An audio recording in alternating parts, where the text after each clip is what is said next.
Welcome to Nasdaq Sector Talks. I'm your host, Jill Malandrino, Global Markets Reporter at Nasdaq. Joining me at the market site, we have Elena Basova. She's an analyst with Nasdaq IR Intelligence. We're going to take a look at the ESG landscape and how it's becoming more integrated. Elena, it's great to have you back with me at Market Site, and it's interesting to see the evolution of ESG. So let's get right into it. What does the current ESG landscape look like right now? Right, so we're continuing to see, the asset managers regular approach to investments no longer be sufficient to identify the long-term value of a company, the long-term financial viability. And a good example of this evidence would be, the evolution of the balance sheet. So we all know that intangibles have been, developing pretty rapidly, growing pretty rapidly, intangibles such as brand value, customer loyalty, intellectual capital. And these intangibles are very hard to quantify. Right, and we can actually see it on the chart that we're going to pull up right now, the intangible assets. Exactly. They're really hard to quantify. So what the asset managers are inevitably pushed to do is to look for alternative ways to measure the investment in front of them, and they keep turning to the ESG framework to do just that. All right, now we look at it from the investor perspective, the way the ESG landscape is right now. Is it currently working, or do we have to start to get a little bit more creative with it?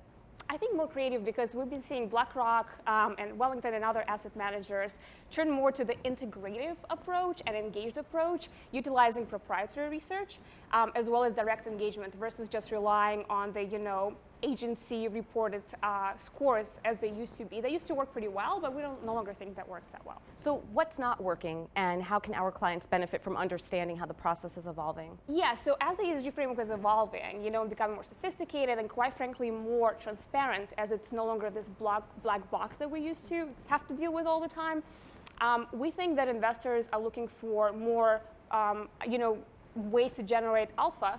And it's very hard to do with these transparent household names that are reporting greatly in all the ESG ways, right? So they're looking to venture out into more uncharted, territory and look at the companies that are actually improving their ESG efforts that might not be yet reporting greatly, but they're improving. And we think this is a very encouraging message for our clients. And that is why, because a lot of them have been really frustrated lately, trying to invest so much into the ESG efforts and not getting enough ROI.